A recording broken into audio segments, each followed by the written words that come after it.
Rendez-vous ont donné, de quoi vous avez parlé Alors, je suis. Donc, c'est en fait ma première visite en métropole pour rencontrer le gouvernement central et rencontrer aussi les forces politiques au niveau national. Donc, vous savez que la Nouvelle-Calédonie est engagée dans une nouvelle phase importante, déterminante pour son avenir. Et qu'en l'occurrence, le gouvernement collégial local que je préside depuis 22 mois, avec une majorité d'obédience indépendantiste et une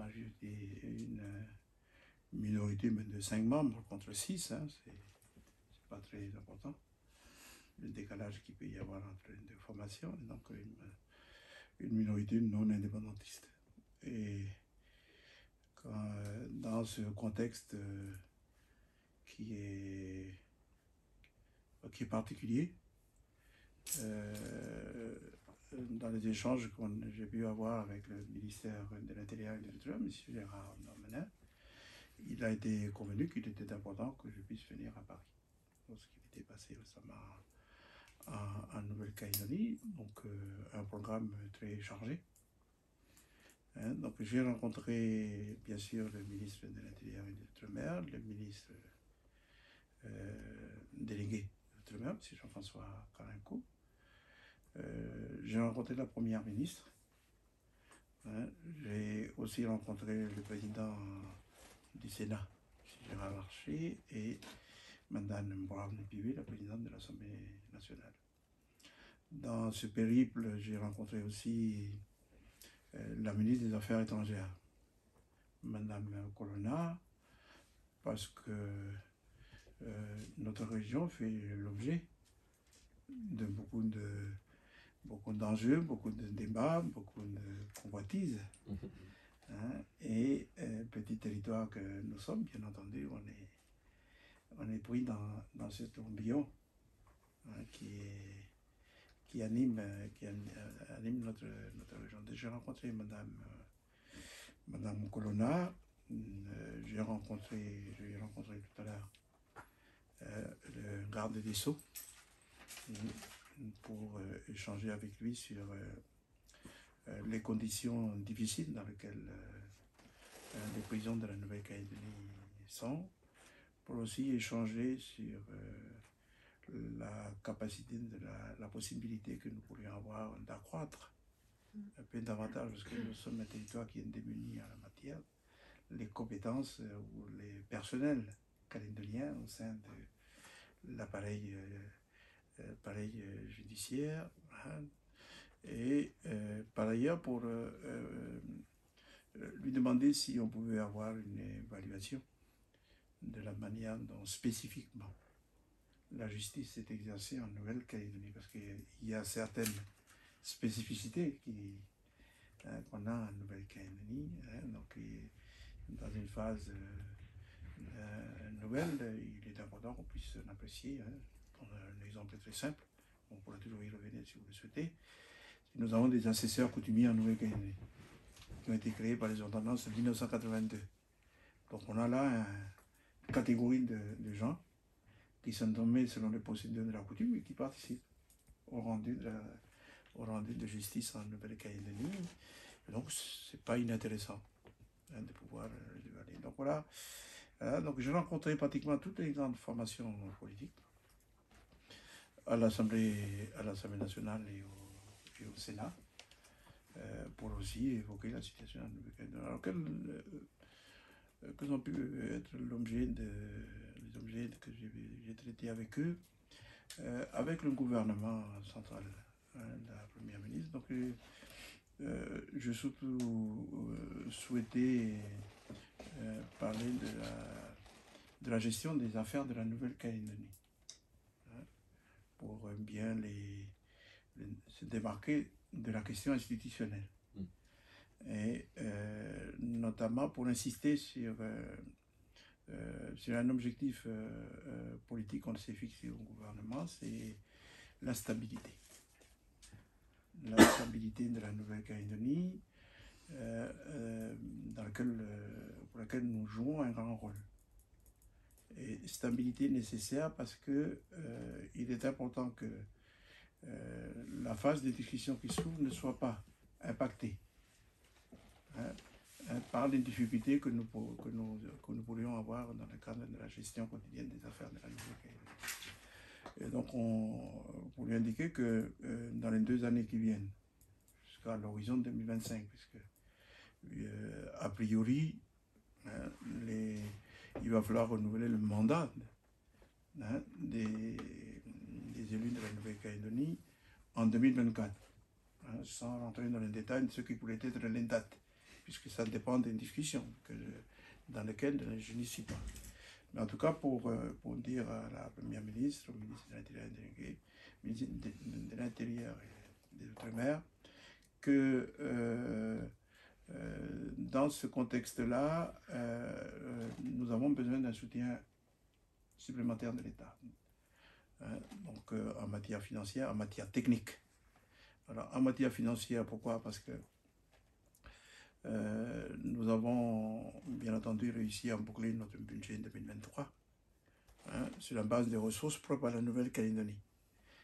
Mais les ressources dont nous disposons ne nous ont pas permis de pouvoir faire face à l'ensemble des besoins que nous avons, et notamment des besoins des difficultés, des besoins sur lesquels nous avons des difficultés d'ordre structurel.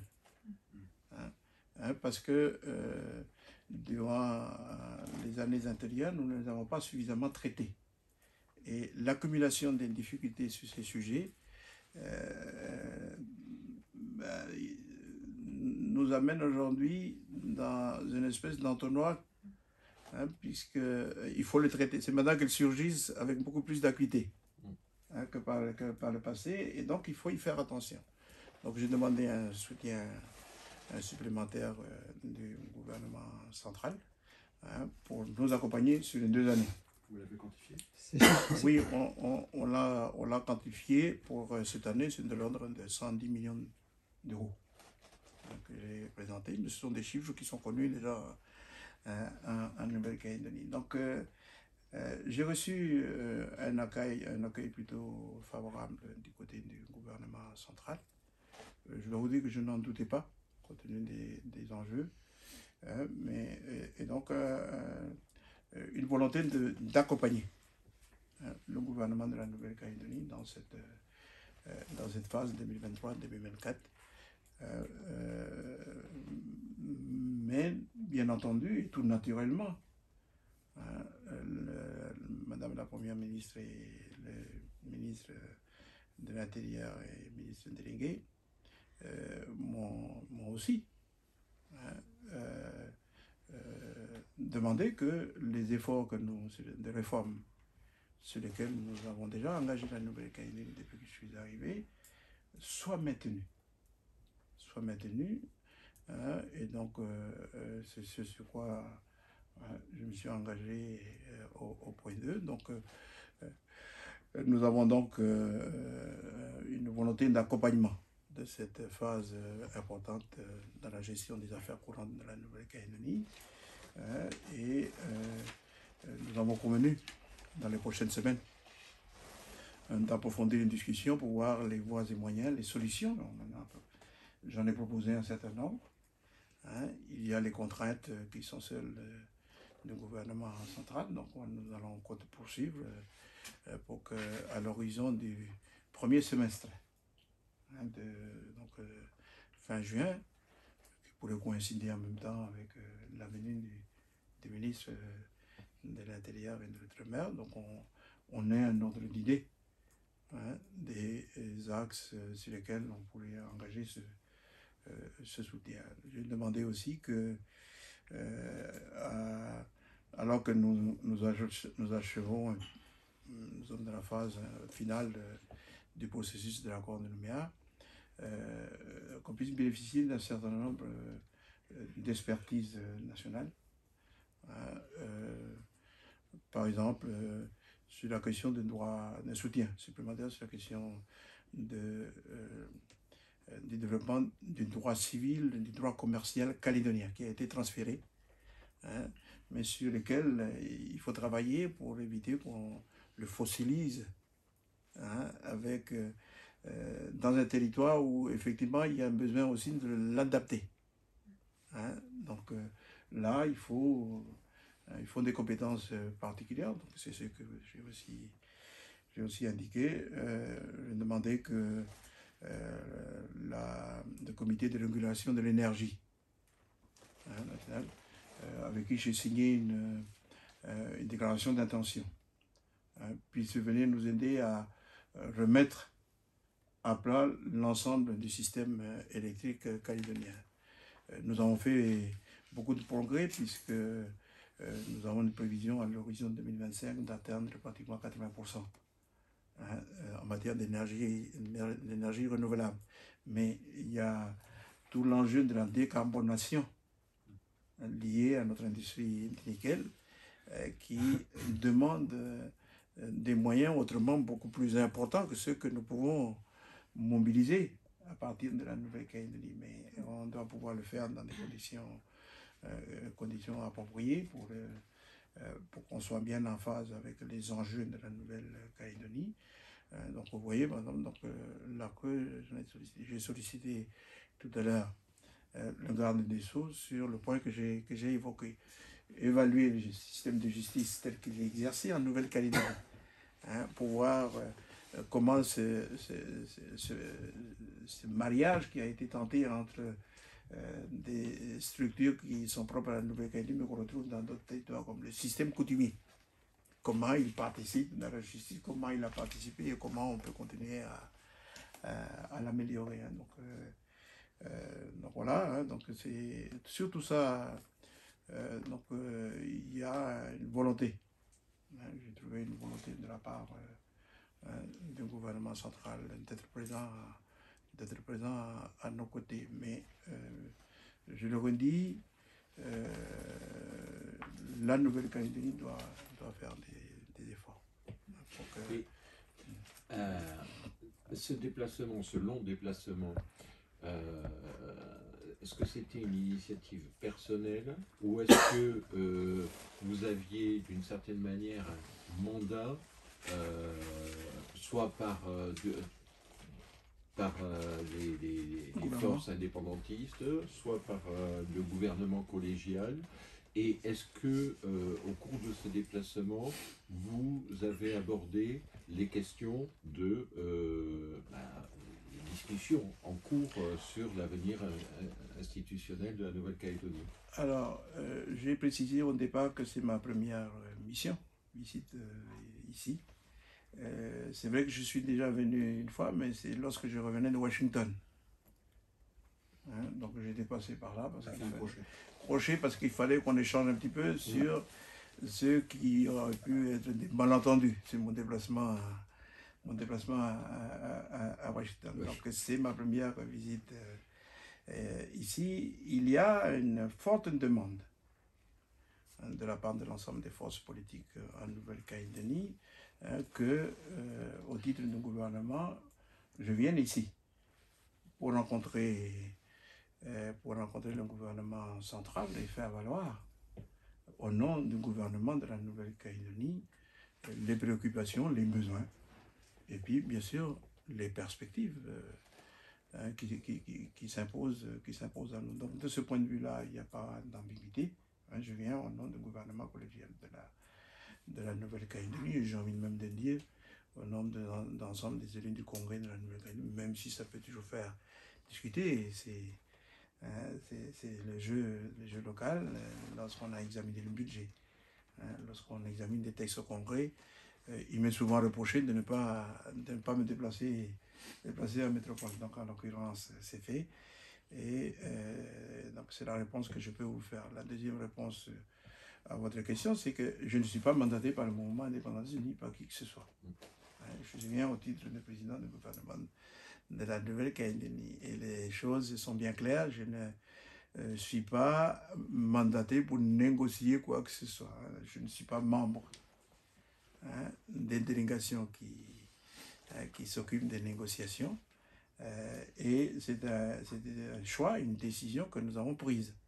Parce que nous avons besoin que la Nouvelle-Calédonie, dans ce contexte que j'ai évoqué, on continue à y entretenir une certaine sérénité.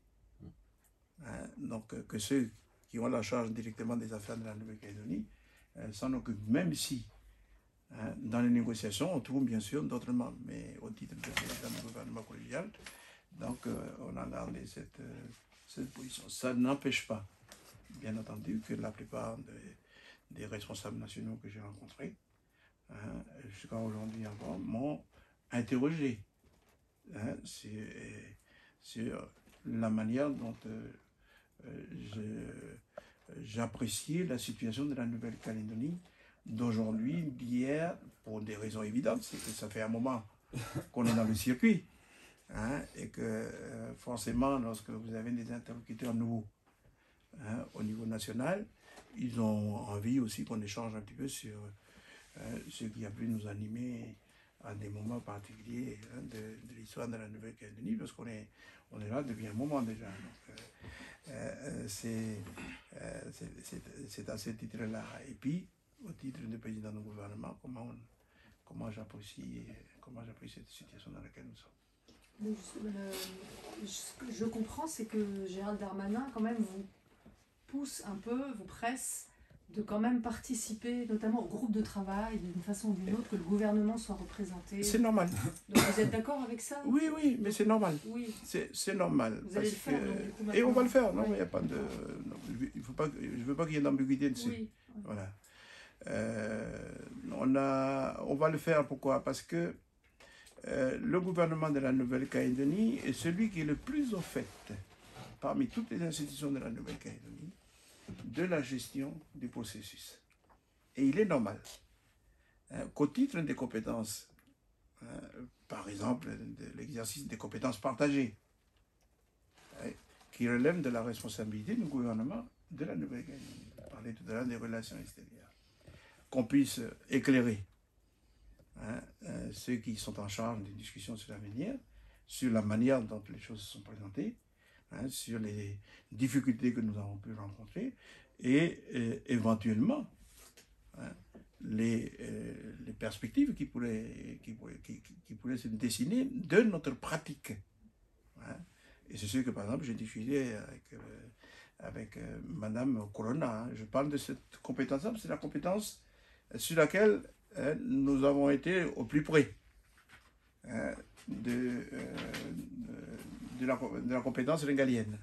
Et donc, par exemple, je dis à Mme Corona, je l'ai dit à tous les responsables, au Premier ministre, etc., que nous avons besoin de savoir comment, on travaille ensemble pour savoir comment la stratégie indo-pacifique qui est portée au plus haut niveau par l'État se conjugue avec ce que je porte au niveau local qui concerne l'objectif de réinsertion de la Nouvelle-Calédonie dans la région.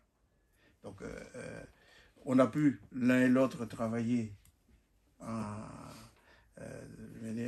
parallèlement d'une certaine manière, mais inévitablement, il faut qu'on en parle.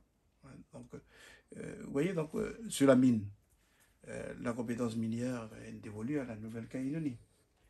Mais il y a des gros enjeux aujourd'hui liés au fait que la concurrence que nous avons par un marché qui est sur lequel sont très présents les Chinois et les Indonésiens, nous avons besoin, pour ce qui concerne la Nouvelle-Calédonie, et puis parce que l'Europe a besoin aussi d'assurer son approvisionnement.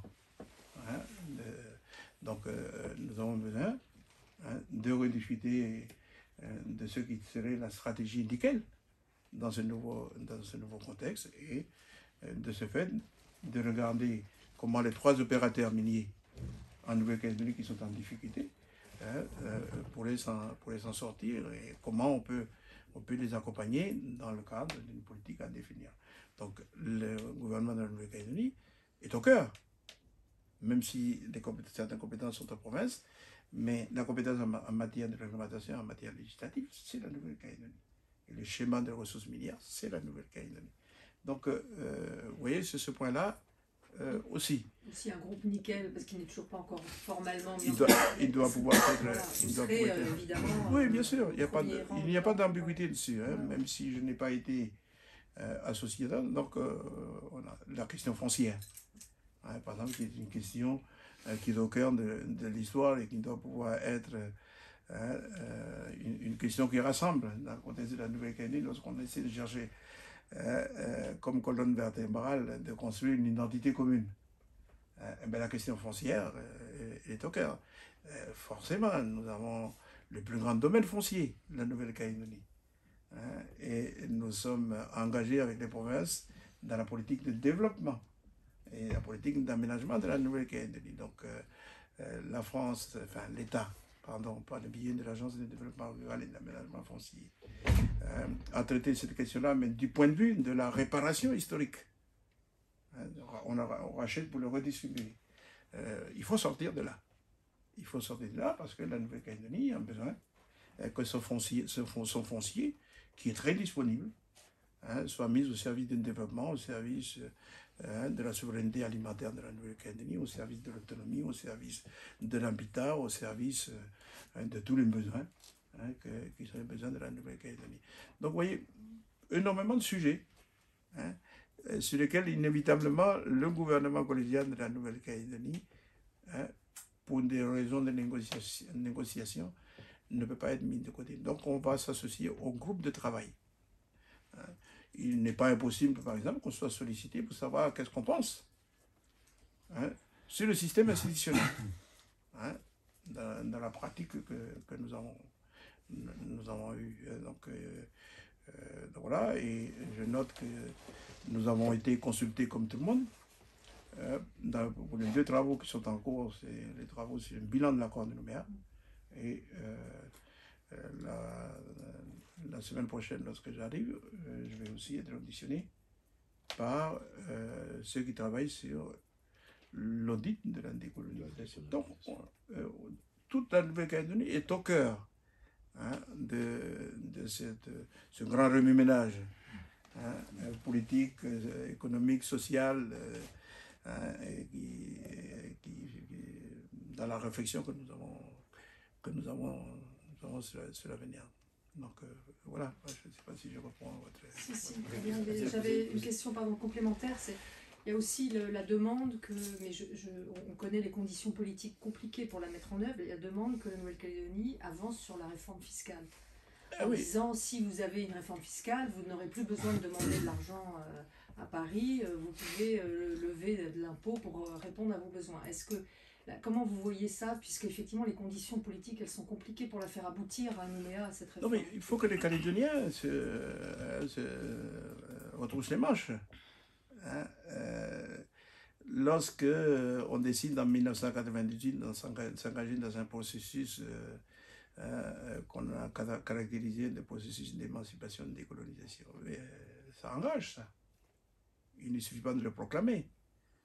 Il faut se doter des moyens pour pouvoir le faire. Donc c'est ce que nous faisons. Donc il y a un plan de réforme fiscale triennal qui a été adopté par le Congrès de la Nouvelle-Calédonie à une majorité, mais adopté par le Congrès de la Nouvelle-Calédonie quand même. Qu'on le veuille ou non pour des raisons politiques. Donc ce programme fiscal est toujours en cours. Il y a un certain nombre de mesures cette année qui vont être prises, mais l'objectif de redonner une capacité à la Nouvelle-Calédonie, une réelle capacité de la Nouvelle-Calédonie à l'horizon 2024, pour que la Nouvelle-Calédonie puisse s'engager dans le nouveau processus dans des conditions meilleures que l'atterrissage que nous sommes en train de constater, c'est quand même un objectif, j'ai envie de dire, raisonnable et même responsable. Et donc c'est ce que j'appelle l'ensemble des responsables politiques de Nouvelle-Calédonie à s'y investir. Parce que c'est important pour nous-mêmes.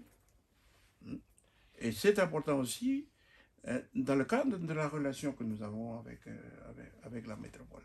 Parce que moi, ce que je note dans cette première visite que j'effectue, au niveau du gouvernement central et au niveau des responsables politiques, on est bien dans l'appréciation de ce qui se passe en Nouvelle-Calédonie, ou en tout cas je le ressens, sur une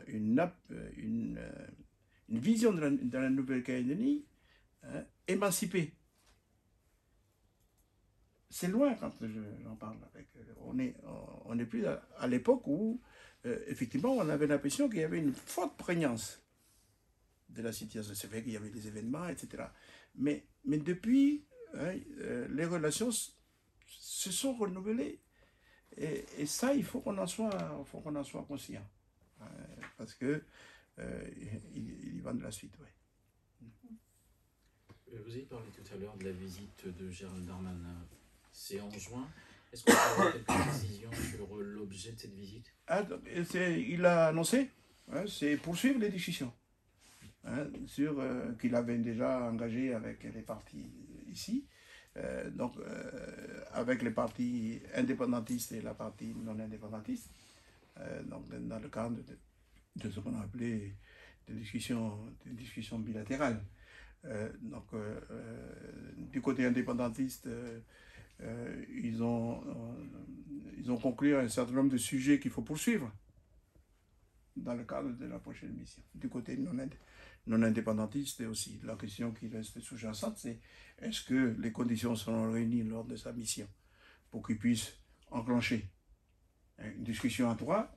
Donc ça, tout dépendra des ministres, et tout dépendra des conditions dans lesquelles, en tout cas, j'ai senti qu'il y avait une volonté de sa part d'aller de l'avant, parce qu'il y a aussi le calendrier qui s'impose.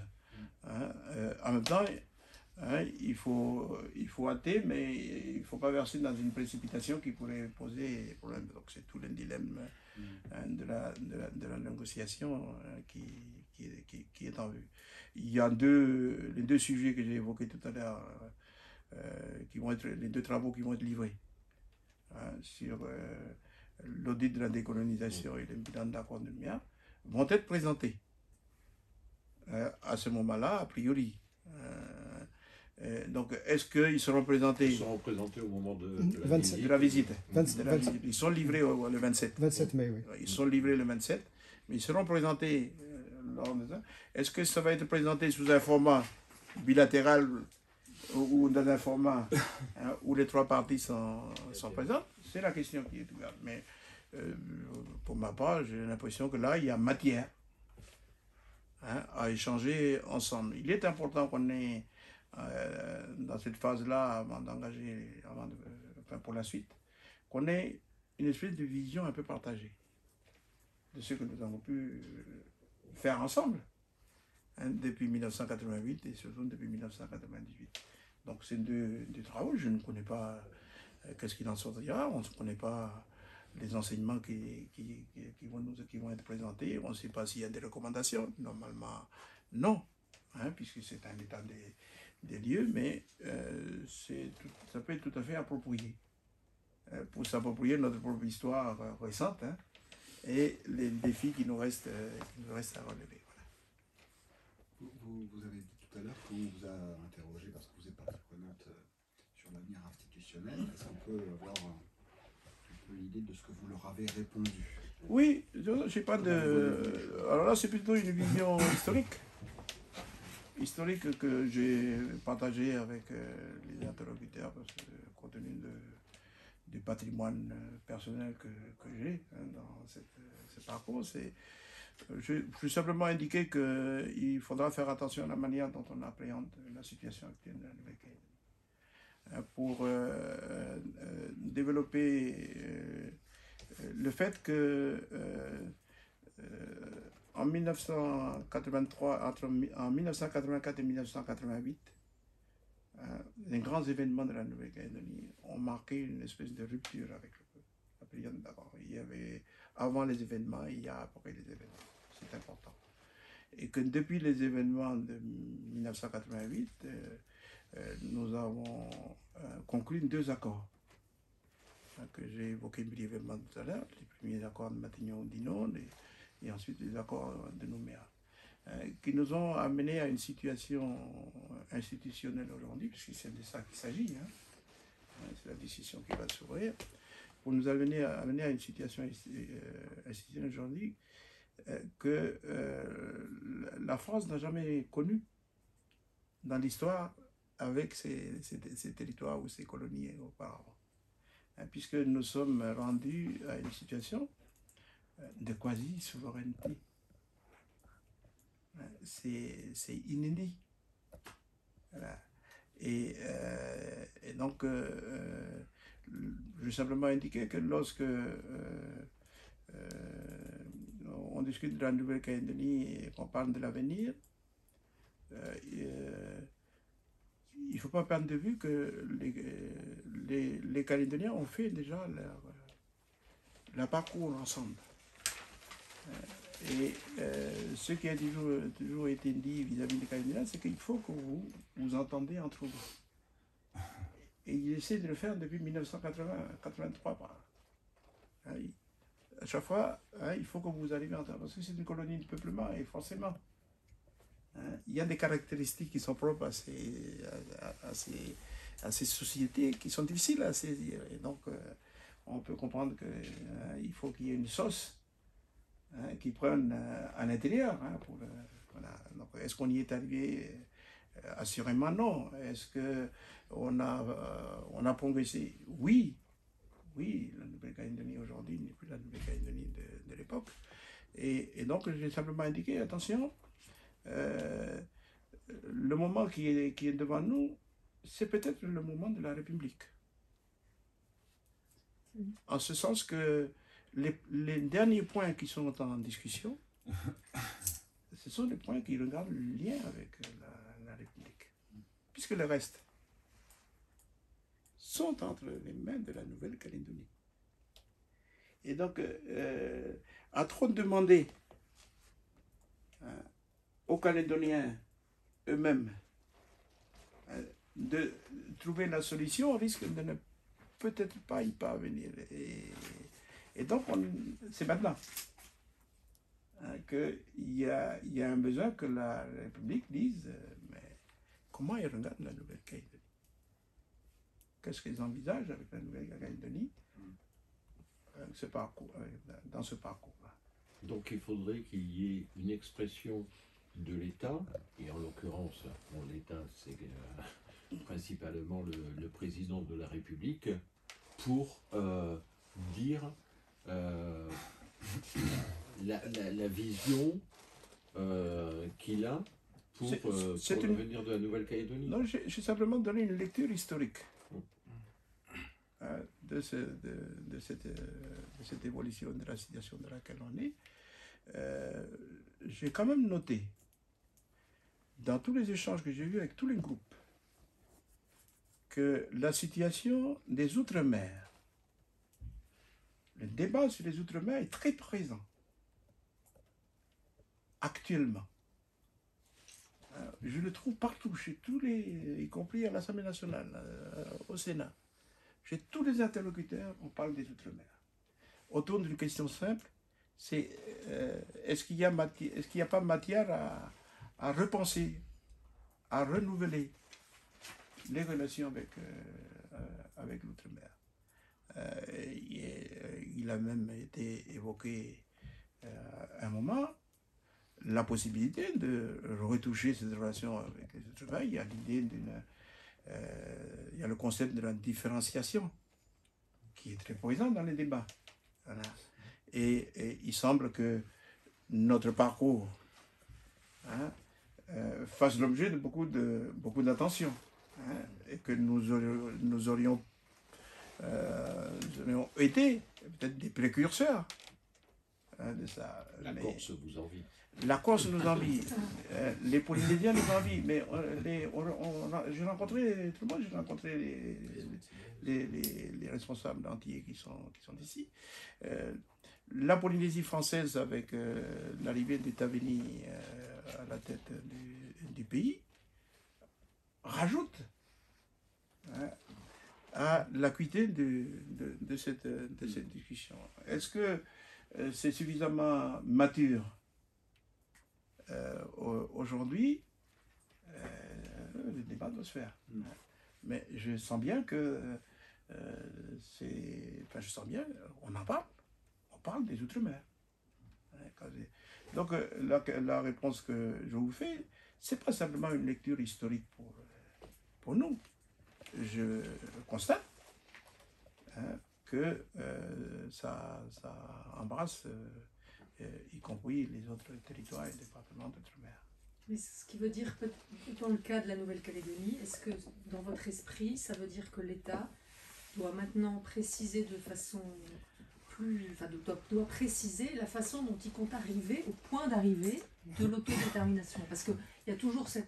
Oui, la perspective, mais bon, elle devient si lointaine qu'elle est parfois abstraite aux yeux de certains. Est-ce que votre idée, c'est que maintenant, c'est à l'État, effectivement, de dire un peu plus précisément, oui, voilà les étapes de cette autodétermination, et la suite de Nouméa, c'est que ce point d'arrivée est inéluctable.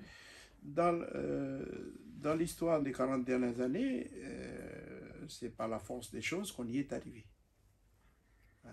Et donc on a conclu les accords et on est rendu au stade où nous sommes. Mais la Nouvelle-Calédonie est le seul qui a un titre au sein de la Constitution de la France, titre 13.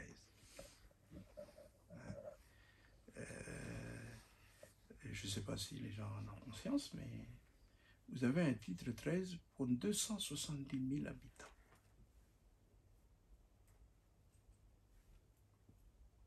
J'ai envie de dire seulement. Donc c'est énorme. J'ai envie de même dire que c'est un privilège, même si ça n'a pas été donné. Et donc, cette discussion-là, moi je ne sais pas qu'est-ce qui va en être, qu'est-ce qui va en résulter, parce que voilà, donc il faut laisser la discussion se faire entre les responsables politiques et l'État, mais le constat qu'on peut faire, c'est nous étions pour ce qui concerne la Nouvelle-Calédonie, un constat très factuel, nous étions dans un cadre statutaire qu'on appelait la souveraineté partagée. Et on nous a épinglé avec un titre 13 au sein de la Constitution. Très bien. La suite, c'est quoi? C'est un retour en arrière. Certaines formations politiques le proposent. Est-ce que c'est le bon chemin lorsqu'on regarde le parcours? C'est une question qui doit être traitée dans le cadre des discussions. Est-ce qu'il faut aller plus loin? Ça semble être, c'est ce qu'on semble trouver dans les propos qui sont tenus ici et là. Voilà. Aller plus loin, c'est jusqu'où on pousse les murs de la Constitution. Vous voyez, hein? Et donc, on est là sur le dur. Et c'est ce qui m'a permis de... Je me suis autorisé à le dire, même si je ne suis pas... C'est un éclairage que j'ai autorisé à dire. Attention. Attention. Pour repousser les murs davantage, peut-être que ça ne relève plus seulement de la responsabilité des Calédoniens. Hein? Vous voyez, c'est tout simplement ça. Hein? C'est une vision rétrospective un petit peu du parcours, hein, et de ce qui semble être au cœur des enjeux. Alors après, bien sûr, il y a beaucoup d'autres choses avec, hein, donc il faut faire attention. J'ai une question d'actualité. C'est les difficultés financières de la DEC. Est-ce que cette réunion qui a été lancée, d'une réunion avec Sonia Baquès, à votre retour à Nouméa, vous acceptez le principe de cette réunion parce qu'elle s'interrogeait? Je n'ai pas l'habitude d'en parler quand je suis à l'extérieur. D'accord. Hein, j'en parlerai là-bas. Bon, voilà. Très bien. Comme tout chef d'État à l'étranger. Je ne suis pas à l'étranger. Hein. Non, parce qu'il y a beaucoup de choses qui se disent autour, c'est pour ça. Voilà. Donc je verrai à mon retour. Très bien.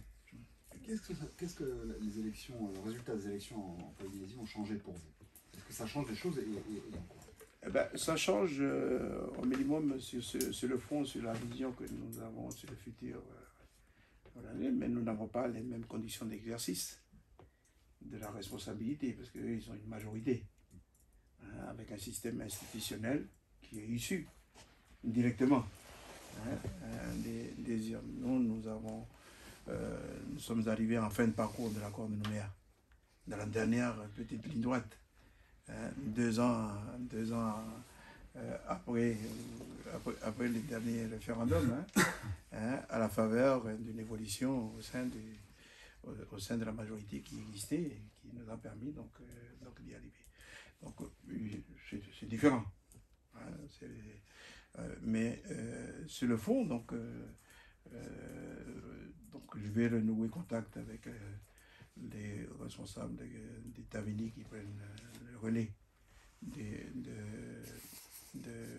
d'Edouard Fritsch, pour consolider les bonnes relations que nous avions déjà et voir avec eux si effectivement, hein, il y a des évolutions, hein, qu'ils voient dans cette relation que j'ai déjà avec la Polynésie française, que nous avons déjà avec la Polynésie française. Donc l'autre chose, c'est surtout sur la relation, hein, je pense que c'est surtout sur là où il pourrait y avoir une évolution notable, c'est sur la relation avec l'État. Avec l'État. Nous avons une relation avec l'État, le gouvernement central, qui a une histoire particulière, que celle qu'on a évoquée. Que nos pas, hein, nos collègues de Polynésie. Un exemple très simple, nous avons réussi à réinscrire en 1986 la Nouvelle-Calédonie sur la liste des pays à décoloniser de l'ONU. Nous avions, de 1986 à 1988, dû ferrailler à l'ONU pour le maintenir, chaque année. La Polynésie française a réussi à faire inscrire,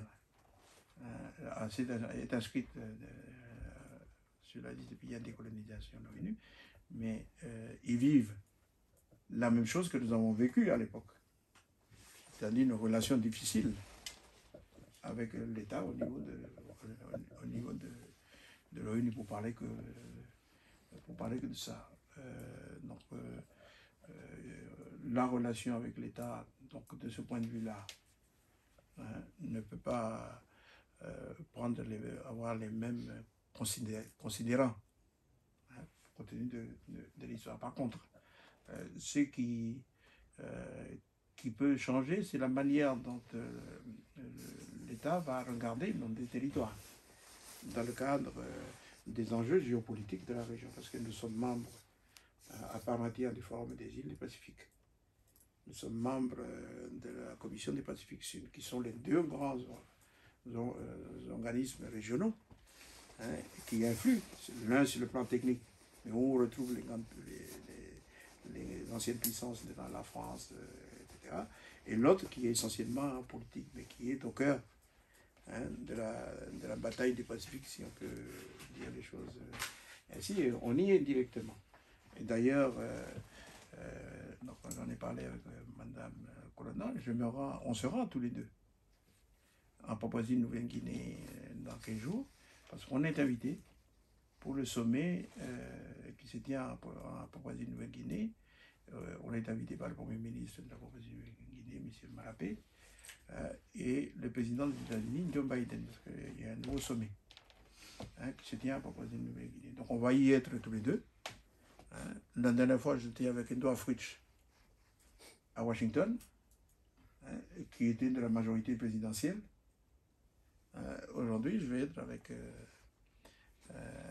le nouveau président de la Polynésie, Moitaï Patterson, hein, qui était affilié à la NUPES ici. Hein, et donc, vous voyez, donc, forcément, hein, le regard change. Mon regard vis-à-vis de la Polynésie ne va pas changer parce qu'on est sur autre chose. Par contre, je ne sais pas ce qu'il en sera du regard à partir d'ici. Voilà, c'est un des, un des éléments qui constitue une nouvelle date. Mais vous voulez quand même que Paris vous laisse parler en tant que pays du Pacifique, en tant que territoire du Pacifique, d'une voix propre. Mais c'est ce qu'on fait. Ouais. Parce que la France n'est pas au sein du forum. Non. Nous y sommes tout seuls. La diplomatie française est absente. Donc on parle de notre propre chef, on défend nos territoires, on s'est engagé dans le plan 2050 pour le Pacifique bleu, qui nous engage. On est engagé par les traités de Rarotonga, sur la dénucléarisation, on est engagé sur tous les enjeux qui sont portés par le Forum des îles Forum des îles du Pacifique. C'est ce sur quoi j'ai interrogé le gouvernement central et le ministère de la, c'est comment on fait. Comment on fait, parce que la France déploie énormément de moyens militaires, a actionné ses grands outils financiers pour être présent dans la région, une implantation de plus en plus importante des grands groupes, des grands groupes français. Donc, il y a une volonté de la France d'être présente dans la région, ça se voit. Est-ce qu'elle est suffisante pour pouvoir performer? Peut-être, mais on aura en discuté. Est-ce que notre présence est d'une certaine manière la légitimité naturelle que nous représentons? Puisque nous sommes un Kanak et puis un Tahitien, il y a une légitimité naturelle.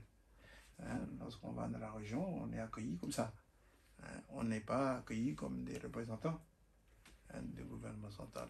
Et c'est normal parce qu'on n'a pas la compétence régalienne, mais en même temps, on est accueilli avec les honneurs de responsables de la région, au même titre que les autres. Donc, vous voyez, donc, il y a là forcément une bonne nouvelle dans l'appréciation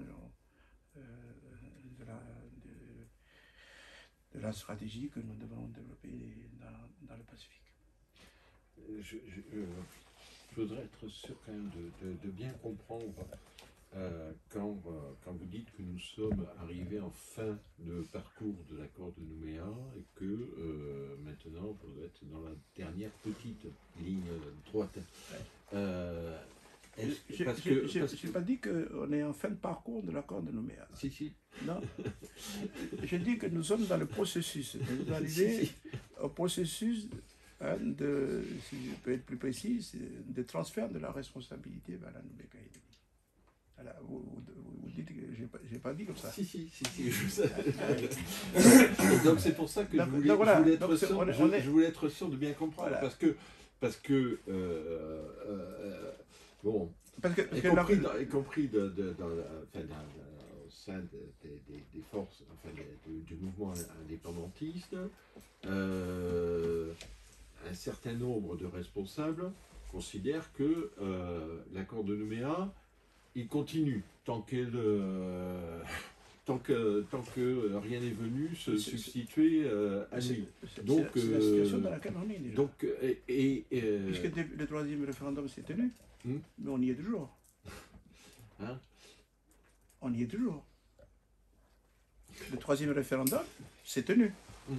Et on y est toujours. Mais c'est ce qui est écrit dans l'accord. On y est toujours. Tant que, comme vous le dites, qu'il n'y a rien qui est venu intervenir pour le modifier. Parce que, à vous entendre malgré tout, j'ai l'impression que vous vous inscrivez dans une perspective de pas de renouvellement de l'accord de Nouméa, justement, mais de définition d'une nouvelle approche, et encore une fois, pour laquelle vous dites, c'est aussi à l'État de prendre ses responsabilités, de ne pas nous laisser, nous seulement les Calédoniens, la définir, mais Et j'ai envie de vous demander, poser une question simple. Est-ce que vous vous inscrivez dans la perspective de l'indépendance en 2025 comme un certain nombre de responsables du FLNKS la défendent?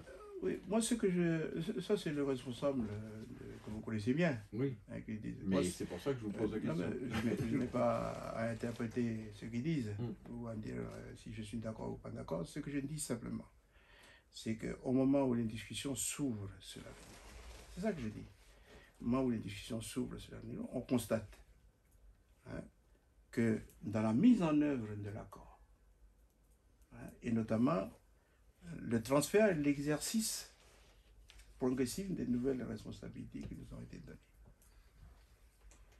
Ça y est, on a fait le tour. On y est. On y est. Et donc, cette discussion qui s'ouvre doit poser, doit interroger la suite. La suite, et la suite, c'est soit on revient en arrière, comme certains le souhaitent, hein, en modifiant hein, des éléments fondamentaux du système tel qu'il a vécu, soit on dit, hein, on continue. Alors, derrière ce mot, il y a des tas de choses qui peuvent se dessiner. Et lorsqu'on regarde si on doit continuer, ce qui reste à discuter, ben, on s'aperçoit de quoi? C'est pour ça que j'ai fait allusion tout à l'heure à la Constitution. On s'aperçoit de quoi? Ben, ce qui reste à discuter, il n'y a plus que les régaliens. Et ce que je rajoute, hein, pour ne pas qu'on l'oublie, c'est que nous étions déjà dans un statut de souveraineté partagée. Et donc, la suite, qu'est-ce que ça peut être? Hein? C'est ça que...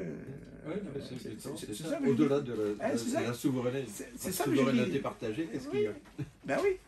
Et donc, c'est là où le caractère innovant hein, de ce que nous avons réalisé en Nouvelle-Calédonie et que j'ai insisté dessus en tout début, eh ben, prend toute sa signification. Et j'ai rajouté en plus que je constate que les autres pays d'outre-mer hein, s'interrogent aussi. Même y compris la Corse. Même y compris la Corse. Hein, avec, bien sûr, des éléments contextuels, historiques, géographiques qui différencient les uns les autres. Mais j'ai rencontré des groupes qui m'ont parlé de la différenciation. J'ai rencontré beaucoup de groupes qui m'ont dit c'est vous qui êtes les précurseurs. Ils me disent tous. Donc, on y est. Est-ce que la suite, c'est l'indépendance? C'est la discussion qu'il faut voir. Est-ce que l'acte d'autodétermination, qui semble être évoqué par les uns et les autres, parce que ça fait partie de la Constitution, hein, va prendre quelle forme? Hein? Est-ce que c'est un oui ou un non à l'indépendance? Mais c'est des questions que je ne vous apprends rien, c'est ceux qui avaient déjà été évoqués par les uns et les autres. Donc, mais c'est ça qui est en jeu. Est-ce qu'à ce stade, Emmanuel Lacon va-t-il ou doit-il s'impliquer? Ah non, là, c'est les autres choses sur lesquelles voilà, je ne me prononce pas. Je sais qu'il avait envisagé d'aller en Nouvelle-Calédonie. Donc, si en juin juillet, je crois. Juillet. Et donc, si le président de la République compte y aller, ça veut dire qu'il regarde ça. J'ai rencontré les conseillers à l'Élysée qui m'ont